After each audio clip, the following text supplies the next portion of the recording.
Oke, kali ini kita akan nge-reaction lagi. Nge-reaction seandainya bumi memiliki cincin seperti Saturnus. Kreditnya dari sisi terang. Duar and Max, mari kita play. Saat kamu lagi enak-enaknya dengerin lagu sambil rebahan di sofa, tiba-tiba internetmu mati. Kamu langsung mereset ponselmu, tapi koneksinya masih saja mati. Sesaat kemudian, adikmu datang dengan wajah panik. Dia mulai menceracau tentang cincin. Maksudnya cincin apa nih? Cincin tunangan? Atau cincin apa? Kok tiba-tiba ngomongin cincin? Kamu pun mulai berpikir keras. Lalu, dia menarikmu keluar rumah sambil mengarahkan telunjuknya ke langit. Saat mendongak, kamu melihat objek yang membentang sepanjang berkilo-kilometer di angkasa. Wah, koneksi internetmu sudah nyala lagi tuh. Kalian langsung nanya ke Mbah Google soal fenomena yang terjadi. Semua berita mengabarkan tentang cincin yang tiba-tiba muncul di langit. Tagar cincin bumi terus meroket dan videonya menjadi super viral. Tak mau ketinggalan, adikmu mulai berselfie ria untuk memperlihatkan cincin ini. Kamu langsung menyalakan TV di ruang tamu untuk nonton beritanya. Para ilmuwan tengah mengingatkan tentang potensi bencana dan menghimbau kalian agar tetap di rumah. Meski cuacanya cerah, suhunya terasa makin dingin. Tiba-tiba sinyalnya terputus dan channel lain juga mati. Dari jendela, kamu melihat tetanggamu mulai keluar sambil menenteng tas. Kemudian, orang lain juga mengikuti. Meski masih ragu, kamu akhirnya ikut berkemas. Adikmu masih asik berselfie saat kamu membujuknya agar ikut mencari tahu jawaban dari fenomena ini. Setelah masuk mobil, kalian langsung melaju menuju pusat kota. Cincin yang menggantung di angkasa sana makin lama makin meluas. Dan kalian makin kedinginan. Akhirnya, kalian sampai di kampusmu. Tapi suasananya sangat sepi. Gak ada orang ya. Di situ cuma ada satu mobil. Leganya, itu kan mobil profesormu. Kalian langsung menemui si profesor astronomi. Dia sedang sibuk melakukan kalkulasi kilat untuk mencari tahu semua itu. Lalu, dia memintamu menjelaskan duduk masalahnya. Belum ada yang bisa menjelaskan fenomena ini secara pasti. Tapi cincin ini menghalangi paparan sinar matahari menuju bumi. Sehingga suhunya ngedrop. Penyebab diameternya terus memanjang juga belum tersingkap. Cincin Saturnus terbuat dari partikel es dan batu. Ukurannya bisa sekecil semut hingga sebesar bus. Kemungkinan, bebatuan ini berasal dari sisa puing-puing meteor atau planet kerdil. Tapi, karena bumi sangat dekat dengan matahari, es nggak akan bisa melayang-layang di angkasa. Karena sekumpulan batu ini, sinar matahari menuju bumi jadi terhalang.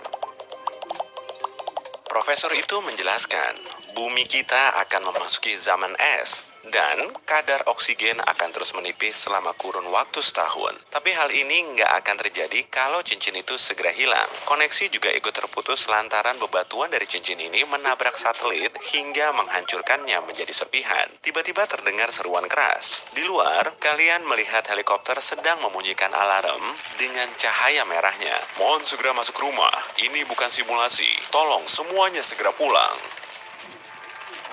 Kamu dan adikmu langsung masuk ke mobil dan menembus jalanan. Tapi kondisinya macet parah. Jadi, kalian harus pulang dengan jalan kaki selama 2 jam. Gak ada yang boleh keluyuran di luar rumah. Kamu menyaksikan orang-orang yang terjebak di tengah kemacetan. Mereka saling beradu mulut dan bikin kondisinya malah makin ruwet. Karena gak mau ikut campur, kamu mencoba lewat saja.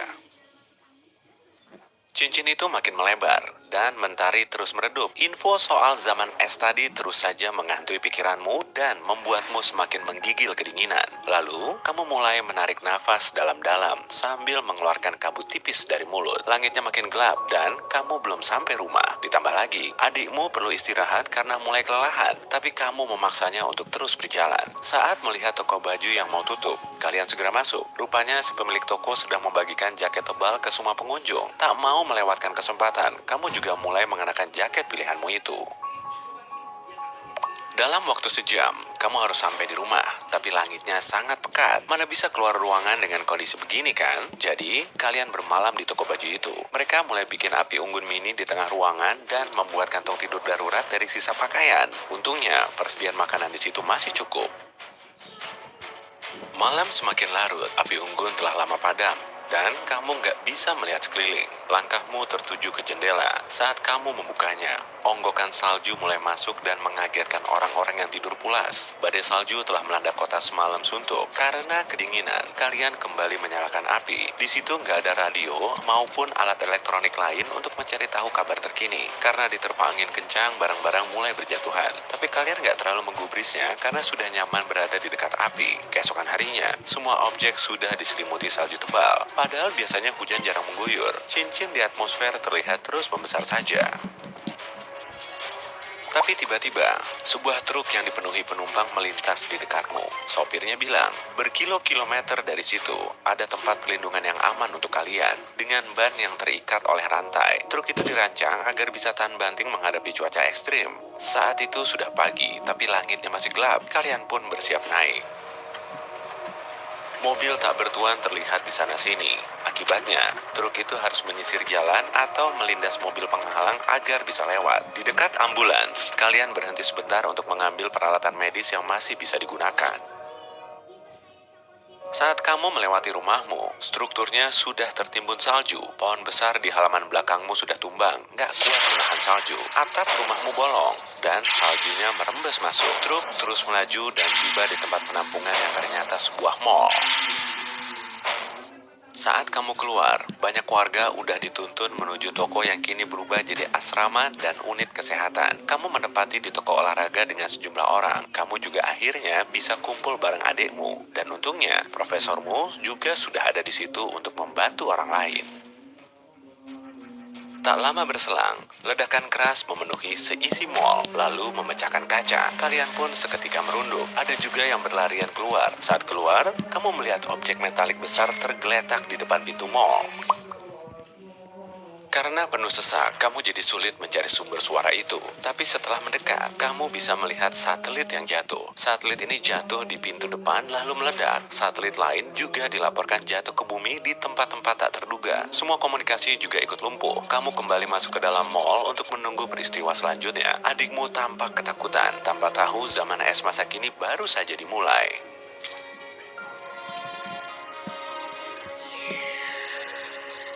Setahun kemudian, saat kamu bersantai di bunkermu, adikmu masuk dengan wajah pucat pasi. Cincin itu masih ada yang beda.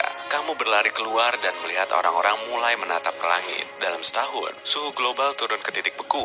Gurun pasir dan hutan tropis berubah jadi tanah dingin plus gersang. Lebih dari setengah satwa liar punah dan pohon menjadi selangkah semanggi berdaun empat. Artinya, tingkat oksigen turun drastis. Sebagian besar populasi hidup dengan tangki oksigen, sementara para ilmuwan masih berusaha menyingkap penyebab munculnya cincin sesuai prediksi profesor.